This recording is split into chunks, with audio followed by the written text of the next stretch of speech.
ఇదే RTV app వార్తల్ని క్షణాల్లో చదివే అవకాశం ఉంటుంది. ఒక న్యూస్ పేపర్, ఒక టెలివిజన్ ఛానల్ మీ చేతుల్లో ఎప్పుడూ ఉంటాయి. అందరికీ కొన్ని అనుమానాలు కూడా ఉన్నాయి. ఎండార్లో కార్యాలయాన్ని ప్రారంభించాం, మళ్ళీ ఇక్కడ కార్యాలయాన్ని ప్రారంభిస్తున్నాం అనేటువంటి కొన్ని అనుమానాలు మన పార్టీలో నాయకులు లేకపోయినా బయట ఉన్నటువంటి వారికి చాలామందికి ఉన్నాయి. అయితే మీ అందరికీ తెలుసు, అధికారంలో మనం ఉన్నప్పుడు ప్రభుత్వం సహజంగా అన్ని రాజకీయ పార్టీలకు కేటాయించినట్టుగానే మనకు కూడా, మన పార్టీకి కూడా కొంత స్థలాన్ని అప్పుడు పెద్దలు విజయసాయి రెడ్డి గారు అప్పుడు రీజనల్ కోఆర్డినేటర్గా ఉన్నప్పుడు కేటాయించడం, దానికి సంబంధించినటువంటి నిర్మాణాలన్నీ కూడా చేపట్టడం, కావాల్సినటువంటి ఫీజులు చెల్లించడం, ఇవన్నీ జరిగిన తర్వాత మనం అధికారం కోల్పోయిన వెంటనే మన పార్టీకి సంబంధించినటువంటి అన్ని జిల్లాల్లో ఉన్నటువంటి మన పార్టీ కార్యాలయాల మీద డిమాలిషన్ నోటీసులు ఇచ్చి వాటిని ఏ రకంగా రద్దు చేయాలనో, ఏ రకంగా వాటిని కోల్చాలనో ఇప్పుడు ఉన్నటువంటి కూటమి ప్రభుత్వం ప్రయత్నం చేసినటువంటి క్రమంలో వాటన్నిటిని కూడా రాష్ట్ర వ్యాప్తంగా ఉన్నటువంటి 26 జిల్లాల్లో కూడా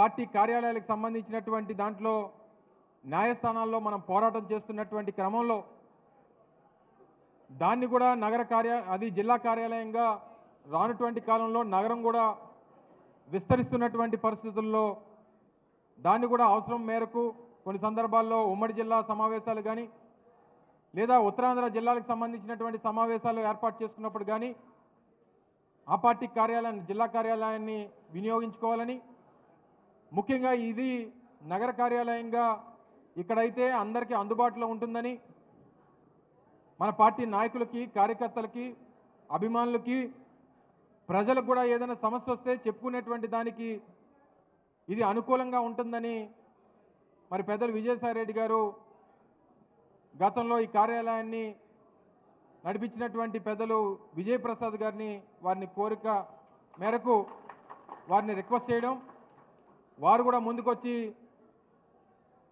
పాపం ఇబ్బంది ఉన్నప్పటికీ పార్టీ కోసం, పార్టీ అవసరాల మేరకు తప్పకుండా పార్టీకి దాన్ని వినియోగించుకునేటువంటి దానికి మీరు ఉపయోగించుకోండి అని చెప్పి వారు ముందుకు వచ్చి చెప్పడం, అవసరమైనటువంటి హంగులు కూడా వారే చేయించడం, పార్టీ తరఫున హృదయపూర్వకంగా వారికి కృతజ్ఞతలు, ధన్యవాదాలు తెలియజేస్తూ ఉన్నాం. అనేక సందర్భాల్లో గతంలో నేను మంత్రిగా ఉన్నప్పుడు ఇదే వేదిక మీద ఆ రోజు కోలా గురువులు గారిని ఆ రోజు జిల్లా పార్టీ అధ్యక్షుడిగా నియమించినప్పుడు సమావేశంలో నేను కూడా పాల్గొనడం జరిగింది. ఆ రోజు మాట్లాడినప్పుడు చెప్పాను, నాకు మంత్రిగా కన్నా జిల్లా పార్టీ అధ్యక్షుడిగా నేను ఎక్కువ సాటిస్ఫాక్షన్ పార్టీకి పనిచేసినటువంటి దాంట్లో నేను పొందాను. పార్టీ పదవిలో ఆ రకమైనటువంటి ఉత్తేజం ఉంటుంది, పార్టీ కోసం పనిచేసేటువంటి దాంట్లో ఆ సంతృప్తి ఉంటుంది అనేటువంటి విషయాన్ని గతంలో కూడా నేను అనేక సందర్భాల్లో చెప్తూ వచ్చాను. వాస్తవానికి మొన్న వచ్చినటువంటి ఫలితాల తర్వాత చాలామందికి నిరాశ, నిస్పృహ, కొన్ని ఇబ్బందులు, అన్ని రకాలుగా నా దగ్గర నుంచి కింద స్థాయి వరకు, పెద్ద స్థాయి వరకు అందరినీ ఈరోజు కూటమి ప్రభుత్వం ఇబ్బంది పెట్టేటువంటి పరిస్థితి కనబడతా ఉంది. అయినా సరే నిన్న రైతులకు సంబంధించినటువంటి ఉద్యమానికి రాష్ట్రంలో వైఎస్ఆర్ కాంగ్రెస్ పార్టీ జగన్మోహన్ రెడ్డి గారి నాయకత్వంలో పిలుపునిస్తే నిన్న మీరందరూ చూశారు. నిన్న విశాఖపట్నంలో రైతులు లేనప్పటికీ, రైతాంగం లేనప్పటికీ కానీ రాష్ట్రంలో ఇచ్చినటువంటి పిలుపు మేరకు రైతుల పక్షాన నిలబడి చేసినటువంటి పోరాటానికి వచ్చినటువంటి జనాన్ని చూస్తే మనం ఓడిపోయాం తప్ప పోరాటంలో ఎక్కడ వెనకడు వేసేటువంటి ప్రసక్తే వైఎస్ఆర్ కాంగ్రెస్ పార్టీకి లేదు అనేటువంటి విషయాన్ని కూడా ఈ సందర్భంగా మీ అందరికీ తెలియజేస్తా ఉన్నా. నిన్న మన పార్టీ నుంచి ఒక నాయకుడు వెళ్ళిపోయాడు. నిన్న భీమిలి నియోజకవర్గంలో సమావేశం పెట్టాం. దాదాపు 500 నుంచి 1000 మంది కార్యకర్తలు వచ్చారు, సీనియర్ నాయకులు వచ్చారు. వారందరూ కూడా మాట్లాడారు. వైఎస్ఆర్ కాంగ్రెస్ పార్టీ అనేటువంటిది కార్యకర్తల వల్ల నిలబడినటువంటి పార్టీ తప్ప నాయకుల వల్ల నిలబడినటువంటి పార్టీ కాదు. కానీ నిన్న మాట్లాడినప్పుడు కూడా ఒక విషయం చెప్పా. కానీ ఏదైతే 2009 నుంచి రాజశేఖర రెడ్డి గారు భరణించిన దగ్గర నుంచి 2019 వరకు పార్టీ కోసం కష్టపడి పనిచేసినటువంటి కార్యకర్తల్ని ఇది చెప్పక తప్పదు, ఇది అక్షర సత్యం, నిజం. ఇది ఈ విషయం జగన్మోహన్ రెడ్డి గారి దృష్టిలో కూడా పెట్టడం జరిగింది. గడిచినటువంటి 5 సంవత్సరాల్లో మనం కార్యకర్తలకి ఏదైతే గౌరవం వారు కోరుకున్నారో, అధికారం వస్తే ఏ రకంగా మేము ఉండాలని చెప్పి ఆశించారో అది మనం ఇవ్వలేకపోయాం అనేటువంటి బాధ ఈరోజు కార్యకర్తల్లో ఉంది. దాన్ని తప్పకుండా రానటువంటి కాలంలో దాన్ని సరిదిద్దుకోవాల్సినటువంటి అవసరం వైఎస్ఆర్ కాంగ్రెస్ పార్టీ నాయకత్వం మన మీద ఉంది అనేటువంటి విషయాన్ని కూడా నేను వాళ్ళతో చెప్పడం జరిగింది. వ్యవస్థలు తీసుకొచ్చారు జగన్మోహన్ రెడ్డి గారు. రాష్ట్రంలో 75 సంవత్సరాలు స్వతంత్రం వచ్చిన తర్వాత, దేశంలో స్వతంత్రం వచ్చిన తర్వాత ఈ రాష్ట్రంలో జగన్మోహన్ రెడ్డి గారు తీసుకొచ్చినటువంటి మార్పులు బహుశా నాకు తెలిసి ఈ రాష్ట్రంలో ఏ ముఖ్యమంత్రి కూడా తీసుకొని రాలేదు. బహుశా అదే మనం చేసినటువంటి తప్పేమో. ఒకేసారి వ్యవస్థల్లో ఇన్ని మార్పులు తీసుకురావడం అనేటువంటిది ప్రజలకు నచ్చలేదేమో, లేదా ఎక్కువ ప్రజలకి సంక్షేమాన్ని అందించేటువంటి ప్రక్రియలో దాదాపు 2,70,000 కోట్ల రూపాయలు పేదలకి సంక్షేమాన్ని అందించాం. మనం 3.5 లక్షల కోట్ల పైచీలకు అప్పులు చేశాం. మన ప్రభుత్వంలో 2,70,000 కోట్ల రూపాయలు సంక్షేమాన్ని అందించాం. కానీ గడిచినటువంటి 6 నెలల్లో చంద్రబాబు నాయుడు గారు 72,000 కోట్ల రూపాయలు అప్పు చేశాడు. కేవలం 6 నెలల్లో 72,000 కోట్ల రూపాయలు అప్పు చేస్తే సంక్షేమం ఎంత ఇచ్చాడు చెప్పమనండి. కేవలం ఈ సంవత్సరంలో ఆయన పథకాల్లో అమలు చేసినటువంటిది ఏకైక పథకం ఆ దీపం పథకం. ఆ దీపం పథకంలో ఇచ్చినటువంటిది సంవత్సరానికి 3 సిలిండర్లు అని చెప్పి ఇచ్చినటువంటిది 1 సిలిండర్. కానీ అందించినటువంటిది మాత్రం 200 కోట్ల రూపాయలు. ఇచ్చినటువంటి బడ్జెట్ 200 కోట్ల రూపాయలు. 72,000 కోట్ల రూపాయలు అప్పు చేస్తే సంక్షేమం ఇచ్చింది మాత్రం కేవలం 200 కోట్ల రూపాయలు. అయినా ప్రజలు మాట్లాడలేదు. కానీ ఈరోజు గ్రామాల్లోకి పేదవాడి దగ్గరికి వెళ్తే తలదించుకొని వెళ్ళిపోతూ ఉన్నారు. మనకు ఓటైనటువంటి ప్రజలు తలదించుకొని వెళ్ళిపోతున్నారు. ఓటు వేయించుకొని అధికారం వచ్చినటువంటి ఆ నాయకులు తలదించుకొని వెళ్ళిపోతున్నారు. తలెత్తుకొని తిరిగేటటువంటిది కేవలం వైఎస్ఆర్ కాంగ్రెస్ పార్టీ కార్యకర్తలు మాత్రమే ఈరోజు రాష్ట్రంలో తలెత్తుకొని తిరుగుతూ ఉన్నారంటే మేము మంచి చేశాం, ఓడిపోయి ఉండొచ్చు, కానీ ఎవరికి చెడు చేయలేదు. ఈ రాష్ట్రంలో ఎవరైనా, ఈ రాష్ట్రంలో మన ప్రభుత్వంలో నష్టపోయిందంటూ ఎవరన్నా ఉన్నారంటే కేవలం మన పార్టీ కార్యకర్తలే తప్ప ప్రజలు ఎవరూ లేరు అనేటువంటి విషయాన్ని ఈ సందర్భంగా చెప్పక తప్పదు. ఇది వాస్తవం. ఇది పార్టీగా మనం తెలుసుకోకపోతే రేపు మళ్ళీ అధికారంలోకి రావడం, జగన్మోహన్ రెడ్డి గారిని అధికార పీఠ మీద కూర్చోబెట్టాల్సినటువంటి బాధ్యత మళ్ళీ రాష్ట్రంలో పార్టీ కార్యకర్తలది తప్ప నాయకులు, ప్రజలు తప్పకుండా రానటువంటి కాలంలో వాస్తవంగా ఉన్నటువంటి 26 జిల్లాల్లో మనం వచ్చినటువంటి ఫలితాలు చూస్తే అత్యంత నష్టపోయినటువంటిది, ఎక్కువ నష్టపోయినటువంటిది పార్టీ విశాఖపట్నం జిల్లాలోనే. అందుకే దీన్నే మనం విశాఖపట్నంలో మన పార్టీ బలోపేతం అయ్యింది. రేపు తప్పకుండా ఈ ప్రాంతంలో వైఎస్ఆర్ కాంగ్రెస్ పార్టీ 6 నియోజకవర్గాల్లో విజయకేతనం ఎగరేయాలంటే మీ అందరూ చూసుంటారు. రేపు పెద్దలు విజయసాయి రెడ్డి గారు కూడా మాట్లాడుతూ చెప్తారు.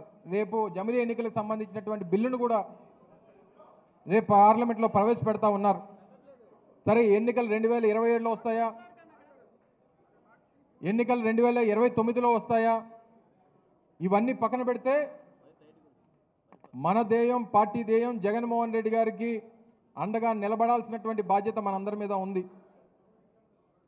రానటువంటి ఎన్నికల్లో మళ్ళీ ఆయన్ని ముఖ్యమంత్రిని చేసుకోవాల్సినటువంటి బాధ్యత మనందరి మీద ఉంది. ఇది మన కోసం, ప్రజల కోసం, రాష్ట్రం కోసం ఇది అవసరం అనేటువంటి విషయం ఇప్పటికే 6 నెలలు అయినటువంటి ఈ కూటమి ప్రభుత్వంలో వారు చేసినటువంటి పరిపాలన ద్వారా ఈరోజు ప్రజలు అనుభవిస్తున్నటువంటి ఇబ్బందుల ద్వారా మనకు అర్థమవుతూ ఉంది. తప్పకుండా విశాఖపట్నం జిల్లాకు సంబంధించి రానటువంటి కాలంలో ఏ అవసరం వచ్చినా, గతంలో అయితే మేము ఏదైనా తప్పించుకొని తిరగడానికో లేకపోతే ఏదైనా అవసరం ఉంటే అక్కడ మీటింగ్ అనో ఇక్కడ మీటింగ్ అనో మంత్రులుగా ఉన్నప్పుడు చెప్పేటువంటి దానికి సాకు ఉంది. ఇప్పుడు మాకు సాకులు లేవు. అందుకని నన్ను జిల్లా పార్టీ అధ్యక్షుడిగా విశాఖపట్నానికి గతంలో మరి మాతో పాటు ఆయనతో పాటు మేము కూడా ఏదైతే ఉప ముఖ్యమంత్రిగా పనిచేసినటువంటి ముత్యాల నాయుడు గారిని అనకాపల్లికి చాలా తెలివిగా జగన్మోహన్ రెడ్డి గారు కూడా గతంలో మంత్రులుగా పనిచేసిన వాళ్ళందరినీ జిల్లా పార్టీ అధ్యక్షులుగా పెట్టాడు. మీ అందరికీ అందుబాటులో ఉంటాం. ఏ కష్టం వచ్చినా, ఏ ఇబ్బంది వచ్చినా, ఏ అవసరం వచ్చినా మీకు తోడుగా ఉంటాం. చాలా సందర్భాల్లో ఎందుకంటే ఇది మా బాధ్యత.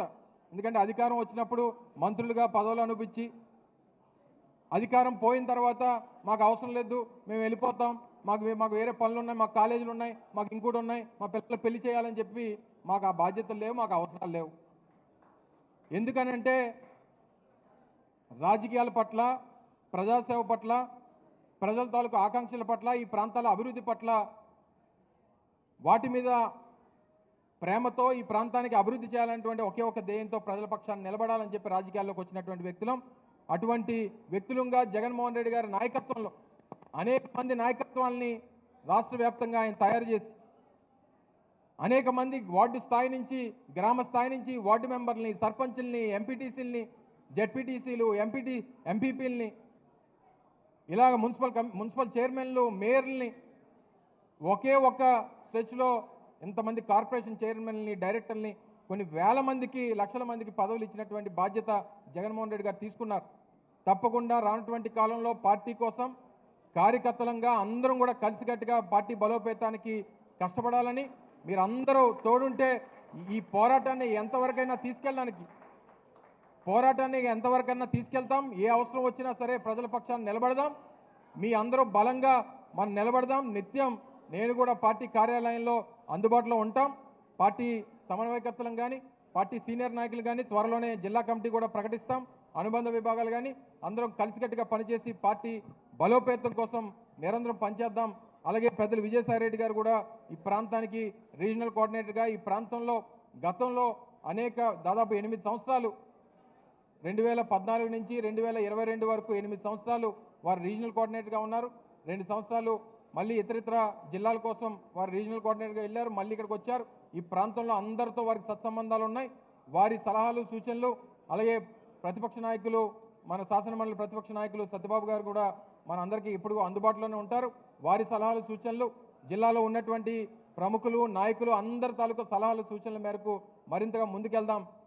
అనేక రకాలుగా ఇబ్బందులు పెట్టాలని, బెదిరించాలని, కేసులు పెట్టాలని, అరెస్టులు చేయాలని, అన్ని ఇబ్బందులు పెట్టేటువంటి దానికి వాళ్ళు వెనకాడరు. కానీ పార్టీ నాయకులంగా అన్నింటికీ సిద్ధంగా ఉన్నామనేటువంటి విషయాన్ని మరొకసారి మీ ద్వారా వారికి తెలియజేస్తూ ఉన్నాం. మాకే ఇబ్బంది కాదు, మీకే ఇబ్బంది వచ్చినా సరే మాకు ఇబ్బంది వచ్చినట్టుగా మీకు అండగా నిలబడతాం అనేటువంటి విషయాన్ని మరొకసారి మీ అందరికీ తెలియజేసుకుంటూ, మరి ఈ అవకాశం ఇచ్చి మరి కార్యాలయాన్ని మరీ ఎందుకో నాకు కొత్తగా కనిపిస్తూ ఉంది కార్యాలయంలో. మరి జగన్మోహన్ రెడ్డి గారు ఆ ఫోటో వల్ల, లేకపోతే మళ్ళీ ఈ కార్యాలయంలో మళ్ళీ ఆయన తాలూకు వెలుగులు, ఎందుకంటే గతంలో 2019లో ఇదే కార్యాలయంలో మనం విజయోత్సవాలు చేసుకున్నాం. 2029లో కూడా మళ్ళీ ఇదే కార్యాలయంలో మనం విజయోత్సవాలు చేసుకొని మళ్ళీ జగన్మోహన్ రెడ్డి గారిని ముఖ్యమంత్రి చేసేటువంటి దానికి మనం అందరూ కష్టపడి పనిచేద్దామని చెప్పి మరిన్ని వీడియోస్ కోసం ఛానల్ ని సబ్స్క్రైబ్ చేయండి. లేటెస్ట్ అప్డేట్స్ కోసం వాట్సాప్ ఛానల్ ని ఫాలో చేయండి. అండ్ లింక్ డిస్క్రిప్షన్ లో ఉంది.